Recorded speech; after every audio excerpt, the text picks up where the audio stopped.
The flashing red and blue lights painted streaks across the rain-slick streets of Boston that Tuesday night. My husband's hands tightened on the steering wheel, but his face was calm, too calm.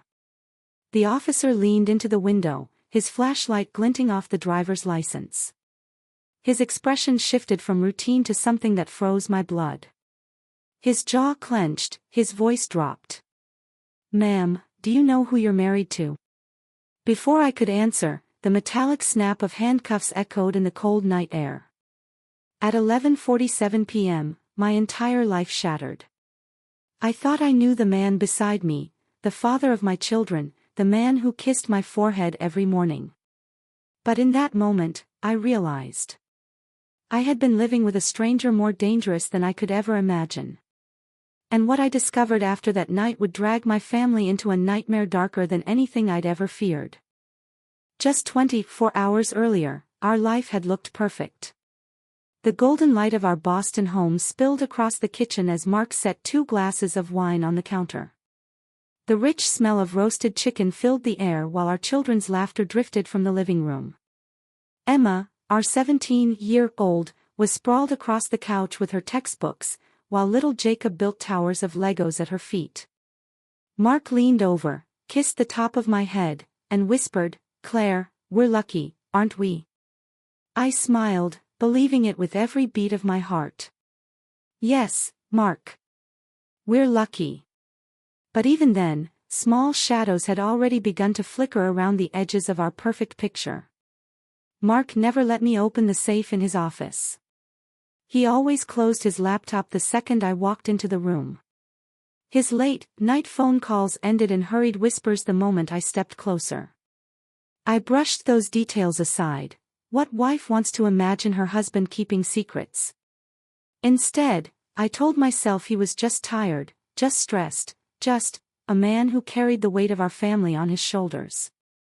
I didn't know it then, but those tiny cracks in our perfect world were the warning signs of the earthquake that was about to tear my life apart. And when the ground finally gave way, I realized those whispers, those closed doors, were not harmless secrets at all, but the footsteps of a storm already at my door.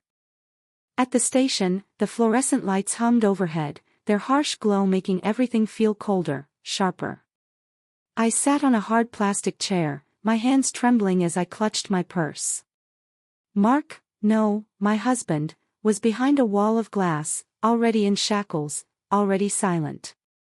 Agent Miller slid a folder across the table. His eyes never left mine. "Mrs. Thompson." "Claire, the man you've been married to for the past 18 years isn't Mark Thompson." I laughed, nervous, fragile, a sound that cracked in the air.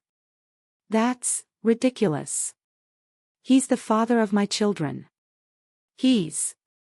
Miller cut me off, voice like steel. "His real name is Ethan Morales. He escaped from a Nevada prison transport in 2001. He's been living under stolen identities ever since. Murder. Armed robbery. Organized crime. He's wanted in 3 states." The words crashed down on me like shards of glass. My throat went dry. I tried to swallow but couldn't. Ethan Morales. The name meant nothing, yet suddenly it was everything. I whispered, barely audible, "No, no, you're wrong. He's Mark. He's my husband." Miller leaned forward, his voice lower now, almost pitying. "Claire, the man you share a bed with has killed people. The documents, the house, even the college funds for your kids, they're all soaked in blood money. You've been living with a stranger. A dangerous one." I froze, staring at the photos sliding out of the folder, mugshots, surveillance images, bank records.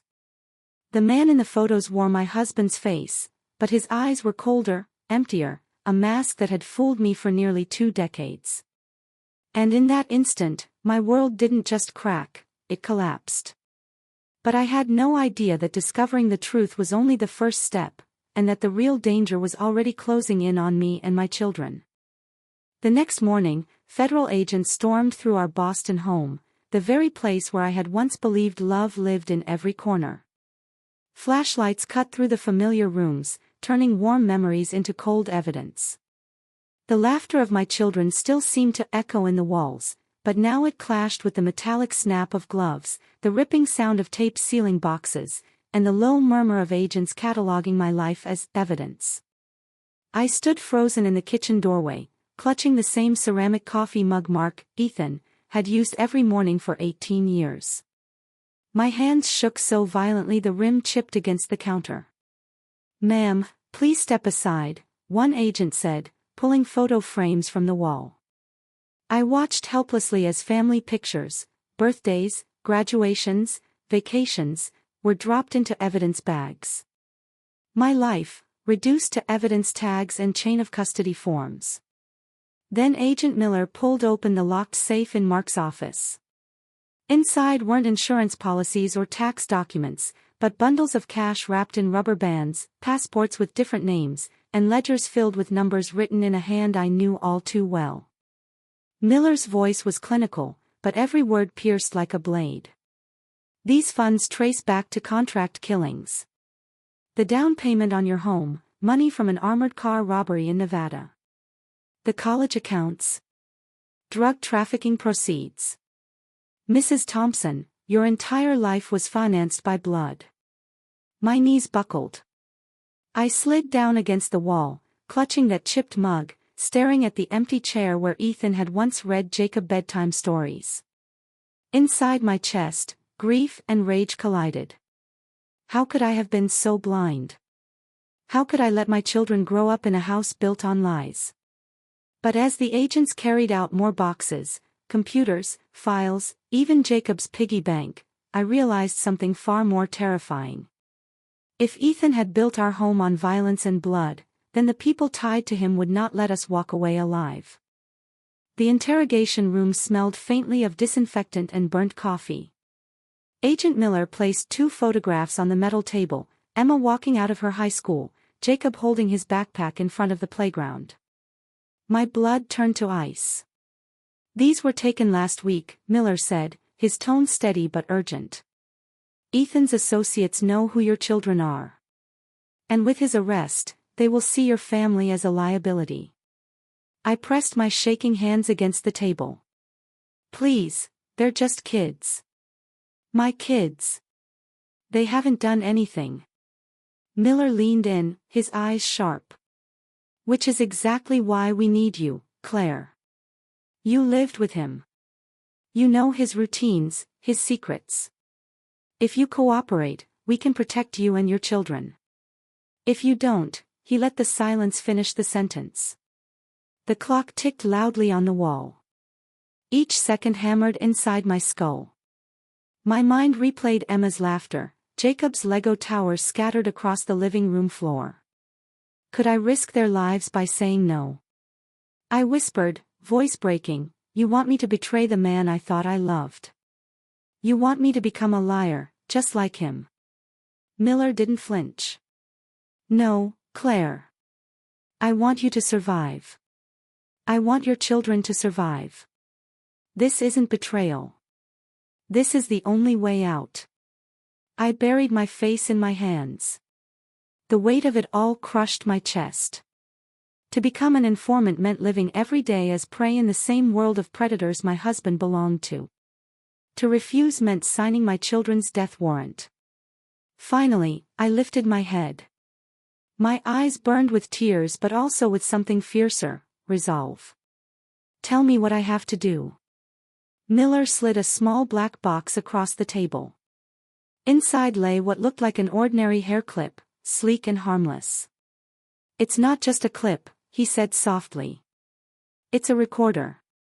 From this moment on, every word you hear, every secret you uncover, could be the difference between saving your children, or burying them." I stared at the hair clip, my reflection glinting faintly on its polished surface. My hands trembled as I reached for it, knowing that once I closed my fingers around it, there would be no turning back.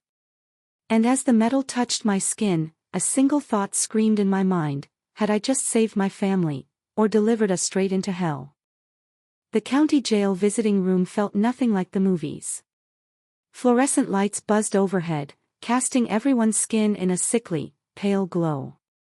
The air smelled of bleach and fear, as if even the walls remembered every secret whispered here. I walked in slowly, my heart thudding so loudly I was sure the guards could hear it. The tiny black hair clip was fastened to my hair, cold against my scalp. To anyone else, it was nothing. But to me, it was a ticking bomb. One wrong move, and Ethan would see through me. He was already seated at the metal table, wearing the orange jumpsuit, hands chained to his waist. But somehow, even in shackles, Ethan exuded control. He looked up, and the corners of his mouth curled into a smile I used to find reassuring. Now it chilled my blood. "Claire," he said softly, his voice dripping with false warmth. "I knew you'd come." I forced a shaky smile, lowering myself into the seat across from him. "Of course I came, Mark. I mean," my voice faltered. I corrected quickly, "Of course I came. You're my husband." His eyes narrowed for the briefest second, then softened again. "Good. Because I need you more than ever now." I swallowed hard, keeping my hands folded tightly to hide their trembling. My mind screamed, "Don't let him see the fear. Don't let him know." He leaned forward, the chains clinking softly. "They're saying things, Claire. Terrible things. That I'm some kind of murderer. That I've lived a lie." He chuckled darkly. "You don't believe that, do you?" The question hung in the air like a noose. I stared into his eyes, those same eyes that once watched our children blow out birthday candles, the same eyes that now looked at me like a predator sizing up prey. I believe you," I whispered, my voice cracking just enough to sound real. But inside, my stomach twisted. Because in my pocket, Agent Miller's words echoed like a drumbeat, "Every word you capture could save lives." Ethan leaned back, studying me, his smile widening. "Good.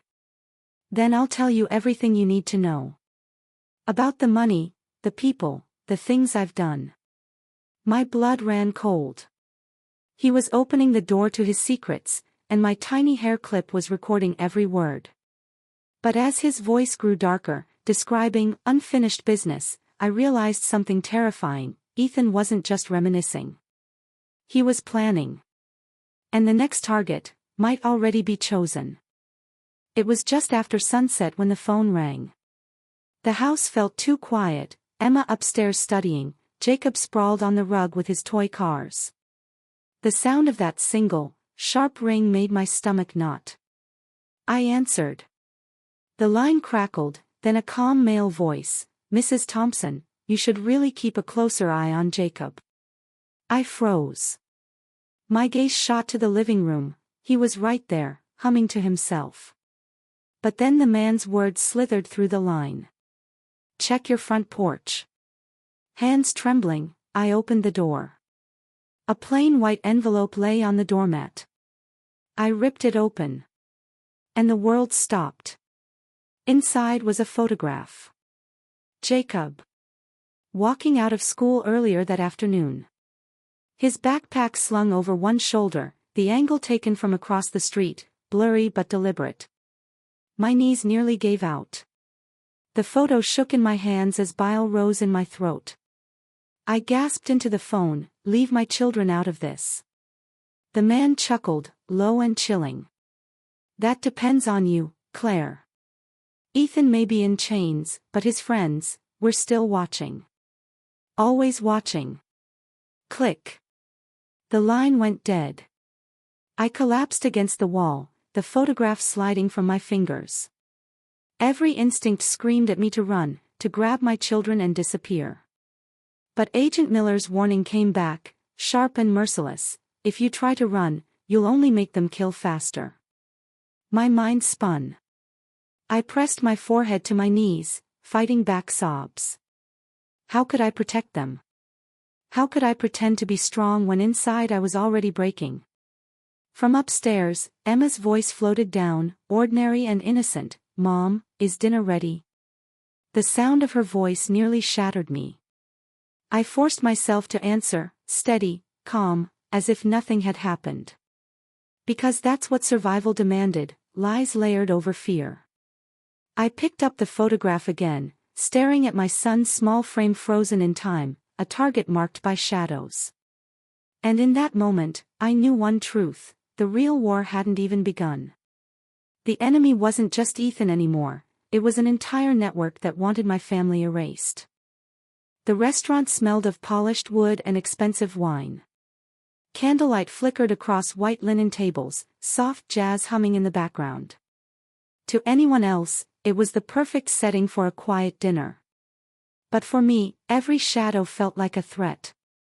Every clink of silverware was a warning. He arrived right on time. Victor Delgado. Immaculate gray suit, silver cufflinks that gleamed under the chandelier, a silk tie knotted with surgical precision. He looked like success itself, the kind of man who closed million-dollar deals before dessert. But his eyes were shark's eyes. Cold. Calculating. He smiled as he slid into the seat across from me. "Mrs. Thompson." Or should I say, the loyal wife of a misunderstood man. I forced a polite smile, though my palms were damp beneath the table. "I don't know what you mean." "My husband." Delgado raised a manicured hand, silencing me. "Let's not waste each other's time. Ethan may be behind bars, but his world still moves. And in that world, you have a choice." He reached into his leather briefcase and placed an envelope on the table. The paper whispered as it slid across the linen. Inside, stacks of crisp $100 bills. More money than I'd seen since the accounts had been frozen. "For your troubles," he said smoothly. "Legal fees, household bills. Consider it goodwill." My throat tightened. The weight of the envelope felt like poison. I could almost hear Agent Miller's voice: "The moment you take their money, you're theirs." I tried to push it back, but Delgado's smile sharpened. "Careful, Mrs. Thompson. Refusing generosity can be misinterpreted. And we wouldn't want anyone else in your family to feel neglected." The words landed like a dagger. I gripped the edge of the table, knuckles white. "Are you threatening my children?" Delgado leaned forward, his cologne sharp and suffocating. "Not at all. I'm offering you protection. You keep us informed. You stay loyal. And your family lives peacefully." For a moment, the restaurant around us blurred. The clinking glasses, the low laughter of strangers, it all melted away. It was just me, Delgado, and the unspoken truth: accept the deal, or paint a target on my children's backs. I forced myself to nod, sliding the envelope into my purse. On the outside, I looked like a desperate wife grasping at help. On the inside, bile burned my throat. I wasn't buying safety. I was buying time. As Delgado stood to leave, he slipped a business card onto the table. Embossed, elegant. A phone number written in neat black ink. "Call me anytime, Mrs. Thompson. Remember, loyalty is everything." I sat frozen long after he walked away, the envelope heavy in my bag, my heart heavier still. And as I clutched that business card, one thought clawed at me: I wasn't just fighting Ethan anymore. I was standing in the crosshairs of an entire empire, and now they believed I belonged to them. The New York federal court was transformed into a fortress. Metal detectors lined the entrance, federal marshals patrolled the halls with hands resting on their holsters. Reporters clustered outside like vultures, shouting questions that pierced the cold November air. Inside, the courtroom buzzed with tension. Lawyers shuffled papers, jurors whispered among themselves, the judge's gavel struck to restore order. But all I could hear was the thud of my own heartbeat. When the guards led Ethan in, time seemed to slow. Shackles rattled at his ankles, but his posture remained regal, almost mocking. He scanned the room, and when his eyes landed on me, he smiled, a small, knowing curve of his lips. It wasn't love. It wasn't even recognition. It was a silent challenge. I sat rigid in the witness stand as the prosecutor rose. "Mrs. Thompson, can you please state your relationship to the defendant?" My throat tightened. He is my husband." The words tasted like ash. Gasps rippled through the room. Ethan tilted his head, pretending to look wounded. "Claire," he said suddenly, his voice breaking the courtroom hush. "How can you sit there and betray me like this? After everything we built. After our children." The judge banged the gavel. "Mr. Morales, silence or I'll hold you in contempt." But the damage was done. All eyes swung to me, waiting, judging, questioning whether I was the loyal wife or the treacherous informant. I forced myself to look straight at Ethan. My voice was low but steady. "Because you're not the man I married. You're a murderer who wore his face." For the first time, his smile faltered. But even as I spoke, I felt it, the eyes. At the back of the courtroom, two men in expensive suits sat perfectly still, their gazes locked on me. I recognized one of them from Delgado's photographs. Associates. Enforcers. Mafia wolves dressed as businessmen. They didn't need to say a word. The message was clear: testify, and your children won't see tomorrow. My palms slicked with sweat as the prosecutor slid forward a folder of evidence. Financial records. Surveillance photos. Tapes, my tapes. I adjusted the small device hidden in my hair, praying it had captured enough to bury Ethan's empire once and for all. As the evidence played on the courtroom screens, Ethan leaned forward, his eyes never leaving mine. And in a low growl that only I could hear, he whispered across the room. "Claire, if I go down, you go down with me." My body trembled, but I clenched my fists until my nails dug into my skin. Because I knew the world was watching. And so were my children's lives. And in that suffocating moment, caught between the justice system and the shadows of the mafia, I realized the trial wasn't just about Ethan. It was about whether I had the strength to survive the storm he had unleashed. The courtroom was silent, so silent I could hear the scratch of the clerk's pen as the jury filed back in. The foreman rose, a sheet of paper trembling in his hands. "On the charge of first-degree murder, guilty. On the charge of armed robbery, guilty. On the charge of money laundering, conspiracy, drug trafficking." The words piled on, one after another, until the air itself felt heavy with them. I gripped the wooden rail before me. My breath came shallow, as if I'd been underwater too long and couldn't surface. Ethan sat stone still as the verdicts rained down, but his eyes never left mine. Only when the final, "guilty," echoed did his mask crack. For the briefest second, I saw it, the rage, the despair, the predator realizing the cage was closing forever. The judge's gavel struck like a thunderclap. "The defendant is hereby sentenced to life in federal prison without the possibility of parole." Gasps filled the room. Reporters scribbled furiously. Somewhere behind me, I heard a woman sob. It was over. Justice had been delivered. And yet, it didn't feel like victory. Because as the marshals dragged Ethan away in chains, I wasn't watching a stranger. I was watching the man who had tucked Jacob into bed, who had kissed Emma's scraped knees, who had stood beside me in family photos that now felt like lies carved in glass. Tears blurred my vision. This wasn't triumph, it was grief sharpened into something unrecognizable.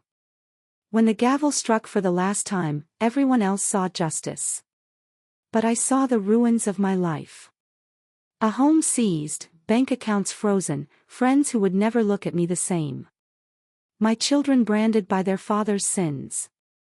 I pressed my hands together, whispering silently, "God, please let this be enough to keep them safe." And then, Out of the corner of my eye, I saw them. The same two men from the back of the courtroom.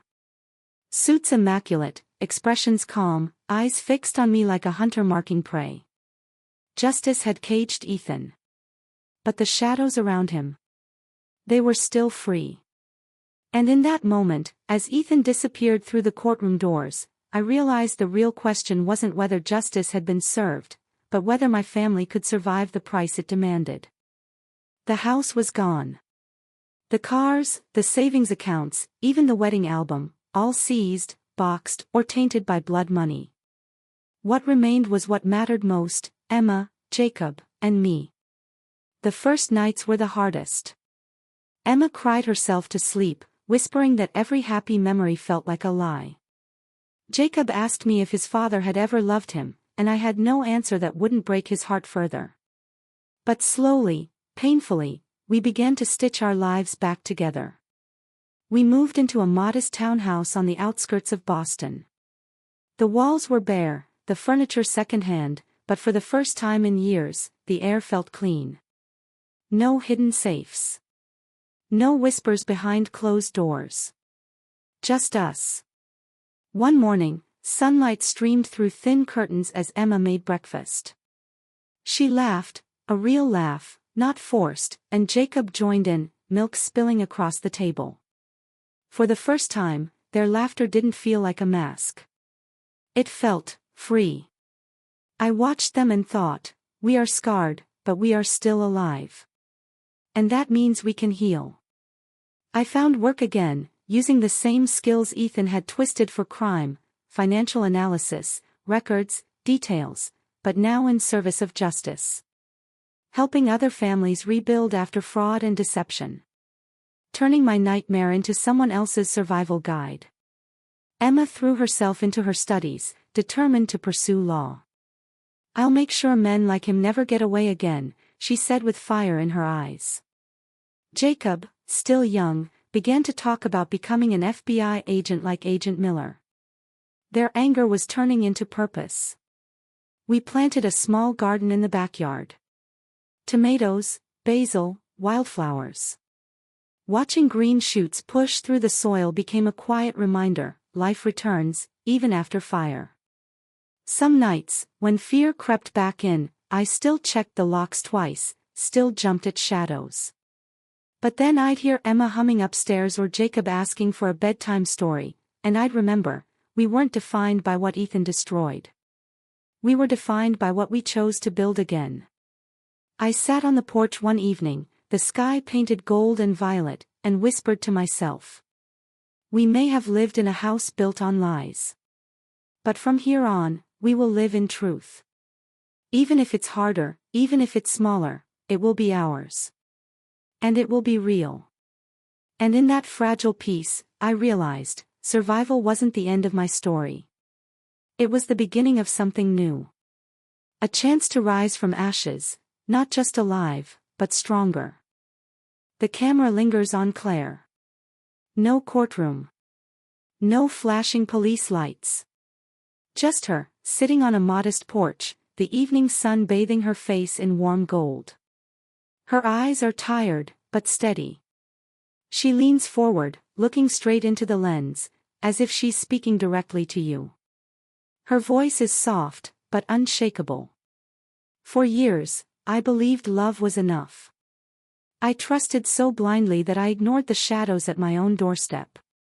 And it nearly cost me my children, my life, my soul. She takes a breath, steadying herself. But here's what I've learned: trust is sacred, but trust without awareness is dangerous. Pay attention to the details. Ask the hard questions. Don't dismiss the small signs that something isn't right, even when it's easier to pretend. Claire's gaze hardened slightly, her tone more urgent. If my story means anything, let it remind you, survival is possible.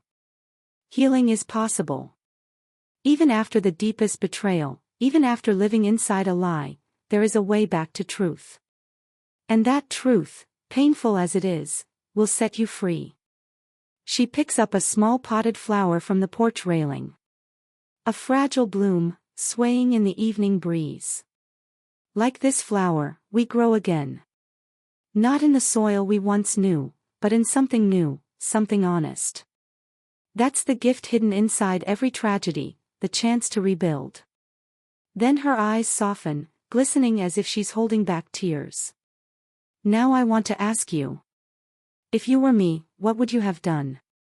Would you risk everything to protect your children, even if it meant destroying the man you thought you loved? Tell me in the comments, I want to hear your truth. She sets the flower down, folding her hands together. A faint smile touches her lips, fragile but real. And if my story has touched you, share it. Because someone out there might be living in silence, too afraid to face the truth. Maybe your voice, your comment, your share, could be the light that saves them. The music swells, a soft, rising score that feels both somber and hopeful. Claire looks into the camera one last time. We are stronger than the lies that try to break us. We are more than the pain we survive. And sometimes, the ashes are where we find our truest strength. Fade to black. Text on screen, what would you do? Comment below.